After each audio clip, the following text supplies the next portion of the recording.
Hello everybody, it's Cribs, and today we are going to talk about what I'm doing to ensure my success as an artist in 2025. So we're going to start with number 1, which is completing daily exercises. So this includes drawing in pen in my sketchbook every day.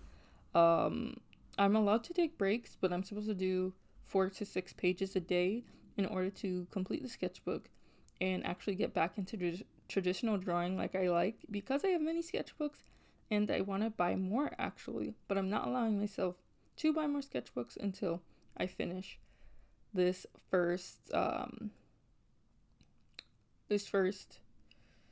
sketchbook, so I can prove to myself that I actually know how to work in it and I'm not just gonna waste all the money I bought on like 80 something sketchbooks and counting. The second tip is to draw what I want. So there's a lot of stuff I want to draw that I kind of feel like I've been holding back on and everything for various reasons, and I feel like mainly because I feel like some of the art that I make just doesn't resonate with anybody, or I don't know, like drawing what I want feels like it comes with some obstacles in terms of making it a YouTube video or feeling comfortable with sharing it with everybody. So I want to let that go and just do what I want, essentially. I feel like I had this obstacle before I started drawing fan art, and now I'm having it again, but in a different way, because now that I've drawn fan art, I don't feel like I can share it. So yeah, it's a weird two-edged sword that I'm feeling, I feel. So yeah, that's what I want to work on in terms of drawing what I want. And yeah, let's go to the next tip or practice I'm going to try. Every art piece I draw must have a prop or some semblance of a background in it. This will require me to, 1, spend more time on the drawing, and 2, get more familiar with props and perspective and, all this other stuff that I've been wanting to improve on, but I felt like it required studying in a way that didn't really appeal to me or anything. But now I can just keep drawing with the thing that I like to draw, which is humans, and go from there. So it's not going to be as difficult to come up with in my mind, I feel. And that's was the main struggle with drawing props or drawing backgrounds. Now I still have to figure out how to render backgrounds in a way that I'm most comfortable with, because that's still something that I feel like I struggle with doing. Also, this aligns with the next idea that I have for myself, which is draw more OC art. Okay, so one of the reasons I stopped this is the same thing with appealing and drawing what you want to draw. I was drawing a lot of my OCs, even though I don't think I was doing anything complete with them to get everybody attached or interested in them. And so because of that, I was struggling to figure out how to share my characters with the world and get them interested in it. I know people say talk about them all the time, and I do occasionally, but it's also I didn't want to draw everything or spoil everything because I was supposed to start a comic. So I decided that I'm just gonna draw mini comics and stuff about my characters, so you can get the dynamic, and then eventually if I really want to, I will do a comic completely to some capacity. But right now I think I'm just gonna draw mini comics and stuff. I did one mini comic a while ago, but it felt a little weird. I might want to redo it. That might be an interesting thing to do to see how far I've come from back then to redo the art. Yeah, I never thought about that, but I know the prologue of the story, and I don't know the rest of it basically. And so that's also been a bit hard. It has had some changing ideas over the years. Originally, it was going to be something that was in high school, and now it's not. So I know that I can draw that part and have fun with it if I were to draw them in school. since they are no longer going to be there. I feel like that would be kind of fun to do.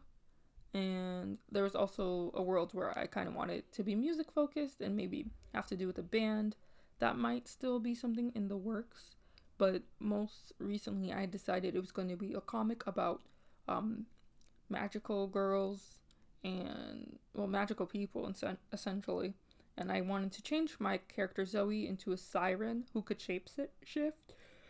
And I feel like somewhere along the way, unfortunately, my original characters lost the appeal to me because it was just only appealing to me, and I hate that. So it was like when I began to do fan art, I really felt like I think I felt disconnected still, but in a different way, because I was still getting a little bit more attention from it as opposed to what I would get when I posted my original art on platforms. So it was like a little bit of disconnect. Also, since I like to write original songs, it might be interesting to see what I could do with a band type thing. I don't know. It would require me drawing instruments, which is annoying. There's so much, I don't know what shapes they're called, but yeah. The last tip I have is to not be as hard on myself. So, with improving, I've been critiquing myself every time I draw something in order to make sure that I can reflect properly and self-critique properly, but I think it's gotten to the point where the self-critique has taken over and it's just been more of a negative energy for me. So I'm trying to tell myself, don't be so hard on yourself, which is what I'm drawing now. Me talking to myself and being like, why are you so hard on yourself? Like, think about this really. Think about what you've accomplished and how drawing isn't an easy feat. And so if it's not turning out the way that you want to, the fact that you were even able to do it in the first place is great. And now the next step is to get better. But that doesn't mean now that you're bad or anything. Like, I have to have that within myself that I don't think I'm bad at it. Basically, like, some things felt so heavy because, like, imagine after years of drawing, feeling like the way you draw the neck and shoulders is like has been inaccurate this whole time, and you just now are picking up on it and just now fixing it. Like, that was hard for me, and especially since I spent the first time like struggling to learn how to color, then struggling to learn how to like the line art that I'm doing, then all these obstacles that feel minute when I'm comparing myself to other artists, which I know I shouldn't do, but I look at other artists and look at ways to improve. I have a very like critical eye in a way that I find productive sometimes, and then there's other times where it's not so productive, and I guess these are the few times where it's not so productive, unfortunately. So I'm going to try to keep all of this in mind while I draw and explore this year. I have to do my daily exercises soon. Including with my daily exercises, I'm doing a bunch of wrist and finger stretches because I don't want to get carpal tunnel, because I play video games and I also draw. So I'm using my wrist a lot in uncomfortable ways, and I also hold my iPad, and like in a similar way to how my hand is in the drawing, I hold my iPad over my hand and watch it for hours because I do, like everybody does. So I hope you like this week's video. Thank you so much for watching.